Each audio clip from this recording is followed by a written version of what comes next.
have Tommy here. He has shows in Chelsea. I'm Giovanna. I'm the host of Artbit, and we have Tommy Mintz. He's going to talk about his artist journey and also the current shows in Chelsea. My name's Tommy Mintz. I'm an artist. I live in New York City, and I've lived here my whole life. My work, I guess, is about that sense of time and change that I've seen in New York over the last 40 years, where especially now we're seeing like extraordinary amount of change and also a sense of loss of tangible memories and photographs. I'm a photographer, and I now use digital cameras, and that has a very different sense of memory and permanence to me. So in my work, I'm playing with our sense of permanence and memory, especially in digital photography. So what I do is I go around with my camera, take a bunch of pictures of one location, and then run those pictures through a small program that I wrote that differentiates or that can detect the differences between the sequences of images, and the algorithm then adds in whatever is different, adding layers of what's detected as different or layers of change. Conveying, I guess, maybe a passage of time within a single image, not stitched by human hand, but instead by this algorithm that creates compositions, decisions that I wouldn't personally if I was working with a stylus or cutting things out by hand. As I look at my pictures, I see things like an ear and leaves interacting in ways that I wouldn't have interact if I was cutting them out by hand. People's hair passing through trees and over other people. Shadows becoming solid forms, cutting out people. All of these things become, I think, an interesting language, a digital language of description that we recognize, but also recognize as different. It's familiar, but somehow conveying things in a way that I think reveals an interesting set of patterns that we wouldn't otherwise see. Talk about algorithm. How did you get involved with these algorithm? I remember you say something about Python. How did you learn about it, or do you know any engineer, or do you do it yourself? Yeah, I know engineers, but I did it myself. I asked all my engineer friends if they would program an art piece for me, and they all said they're too busy. So I tried that for years. So you tried to do it yourself. I started thinking about the project maybe in 2007, 2006. And it wasn't until 2012, 2013 that I was confident enough to buy a book on Python. I bought Python for Beginners by Mark Lutz. Great book. At 900 pages, you learn Python. And I used the Raspberry Pi computer, which has great community support. So the book, Raspberry Pi community together, I figured out what I wanted to do in Python. Yeah. Wow. So you learned it yourself? Yeah. I mean, with the help of, online forums and a book, a great book. And I think the overall, now I'm standing in the gallery and I saw this really amazing. The algorithm and also the history of Chelsea. I can see that this is like you can see these the people and the buildings, and we will talk about that Tommy grew up in this Chelsea, this neighborhood. I feel like this is so interesting. And also this is inside the building. By the way, this show is still on view. That if you are happening in New York, in Chelsea, please come. Please come. 119 9th Avenue through November 17th, 2021. Can you also tell us about what is your plan for next year? Because I like to ask all the artists. So I've been photographing a lot. lot. There's a lot of locations. I have a really long list of places that I want to photograph. So I'm going around. I got a new camera that's very high resolution.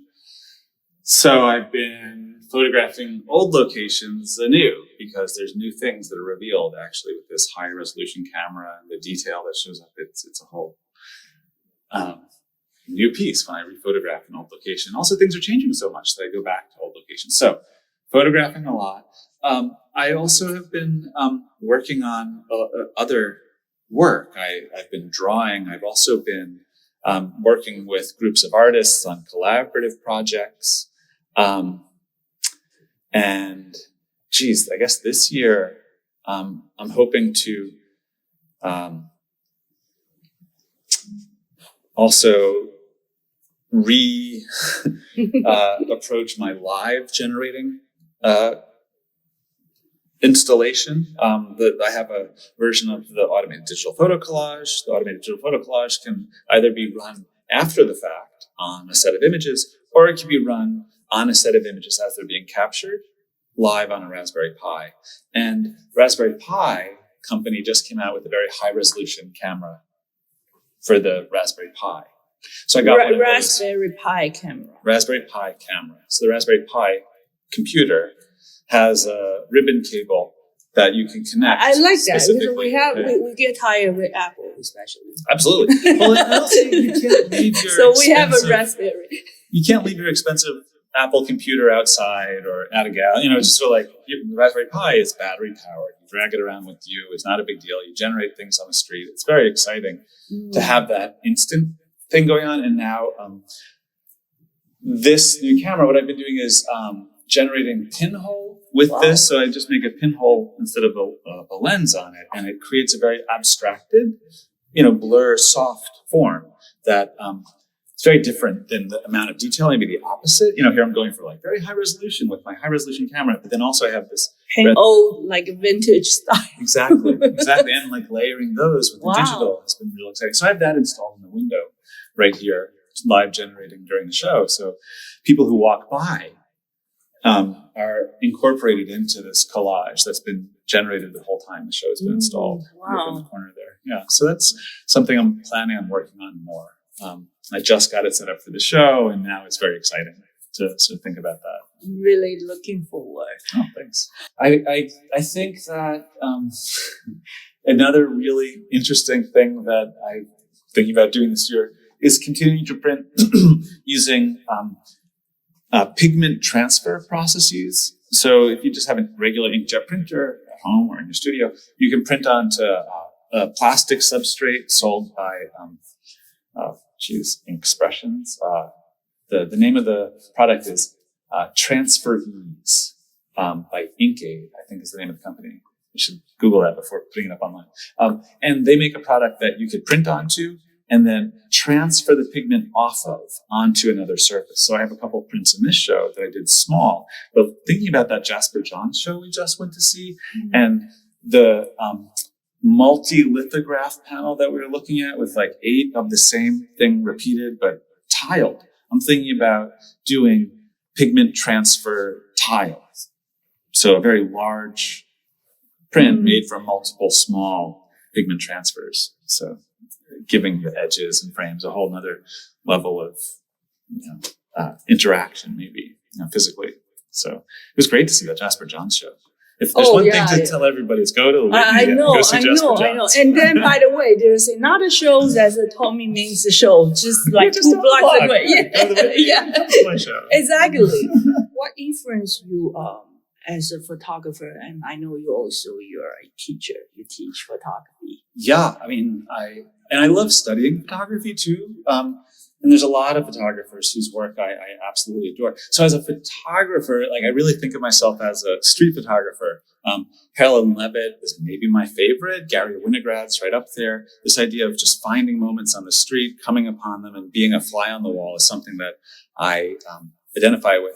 I'm also fascinated by Muybridge and Marais, these photographers who first captured stop motion and the very first experimenters of photography's ability to stop time.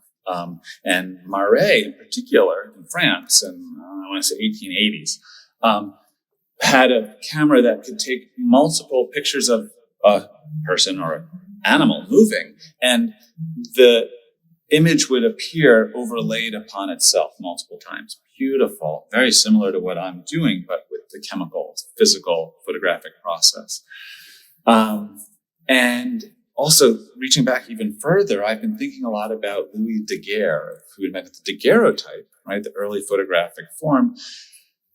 Previous to that was running a diorama in 1812 to 19, look it up on Google. Louis Daguerre ran a very successful theatrical-like amusement, where it was a theater set, a theater stage with a set that had lighting effects, and it would change. The lighting effects would change the painted backdrop. And that was the whole performance. There was no theater, it was just the set. And so Daguerre had all these effects, would in fact have two different stages that the audience would look at and rotate them. Rotate the whole audience was on a big turntable in this theater. And I'm thinking about that, the panoramic diorama, this idea of surrounding yourself in an image, and how that reaches back really to before photography's invention. And so we have this moment, actually, where the diorama burns down and Daguerre takes his insurance money and invests in photography, really. So you have this moment of pre-photographic, the photographic that I'm really fascinated by, that sort of... Yeah, no, and I feel like there was a sense of ownership of the city in a good way. Like you wanted, it was your home. And, how do you designate something as yours? You mark it as yours, right? So as a kid, as a 12, 13-year-old, in the city, it was very common to sort of have a marker or a spray can, then just mark things as yours. People would have a tag. I had many different words that I used as tags over the years, but I also used symbols. And I think that's something very interesting. And actually, that ties into another project that I have currently on exhibit right now, is something we're calling the Museum of Sticker Art, MOSA, at the Kingsborough Art Museum. So I teach at Kingsborough Community College. And the contemporary equivalent to graffiti, I think, is stickers. Stickers are super easy to make yourself for next to nothing. And they're everywhere nowadays. So I've been peeling those off and collecting them on 4x6 index cards. And now we've hung over 1,000 of them in the museum. And I think that is something that I often look for. This idea of marks on walls, stickers, markings that designate a place as a place where somebody has called their own is a thing that I often look for in my photographs, but also just as a photographer going around, I notice that. I notice the stickers. I notice the graffiti. And I think that's something that a lot of people try to ignore. And then I have a question. So do you remember what type of a camera was your first camera? Sure. I had a Kodak disc camera. The film was a flat disc that you'd stick into the camera. Do you still have it? No, my father threw it away. And all the film, too, that I shot. I've never let him live down. Dad, I love you. He threw out, I had my film. So don't worry. My parents just sold all my vinyls. Oh, no. In Taiwan. Oh, my. I hope they got a lot. Yeah. So that's why I couldn't talk to them for a while. No. Forgive them. No, it's important. How much was there? Like a big big collection? 20,000. Oh my goodness. I used to work for record company. Okay, I even a lot of a white label. Okay. Okay. Okay. Are they retiring on that? Your system. Okay. So your Kodak camera. Yeah, my Kodak camera.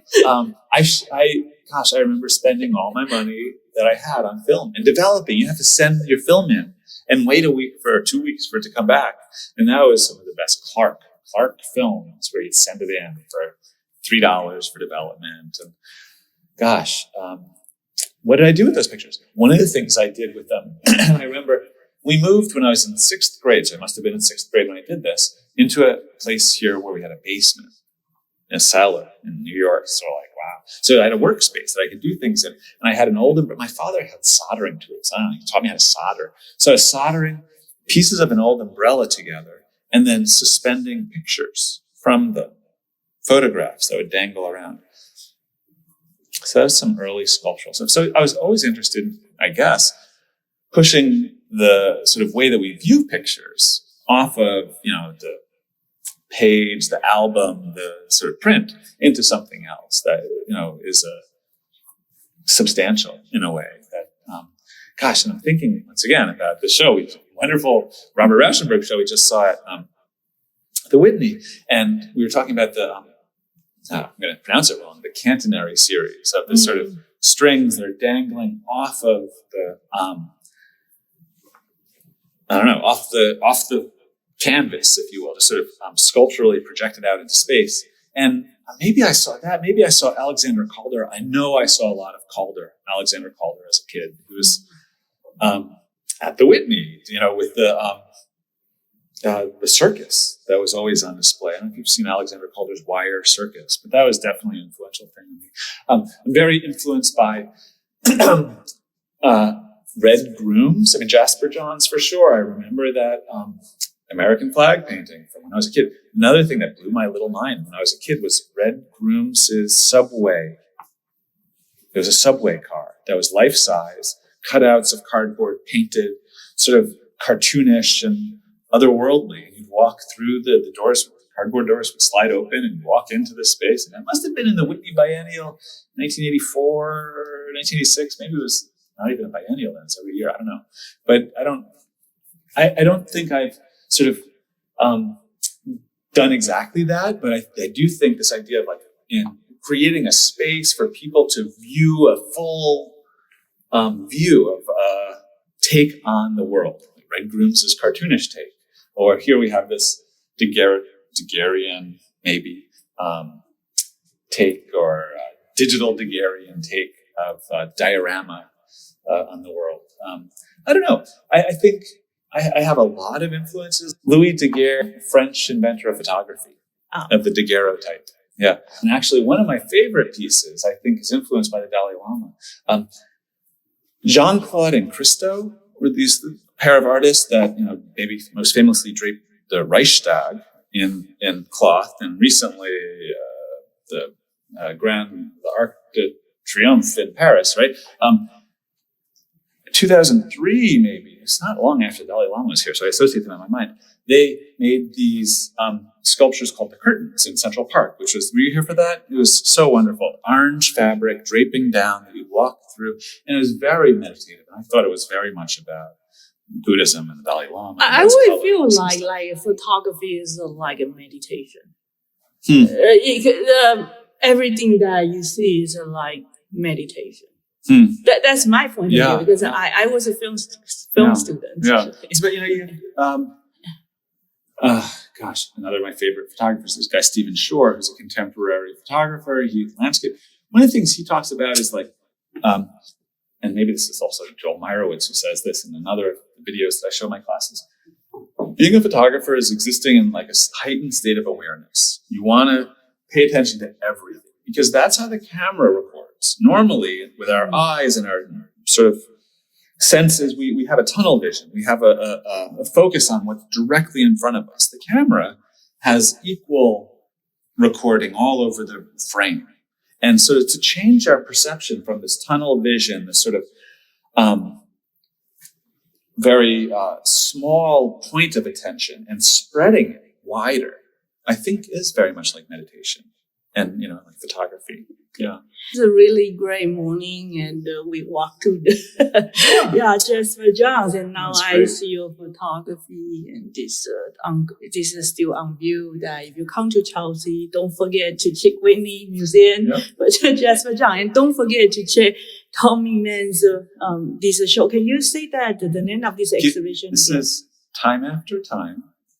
And it's algorithmic panoramic time-lapse collages. And it's at Guild Gallery 2, which is 119 9th Avenue between 17th and 18th Streets. Okay. And it's on view 24 hours a day through the window. Actually, you can see it from the sidewalk. Maybe you can walk by in the evening. So, it's beautiful. Yeah, and it's beautiful in the quiet.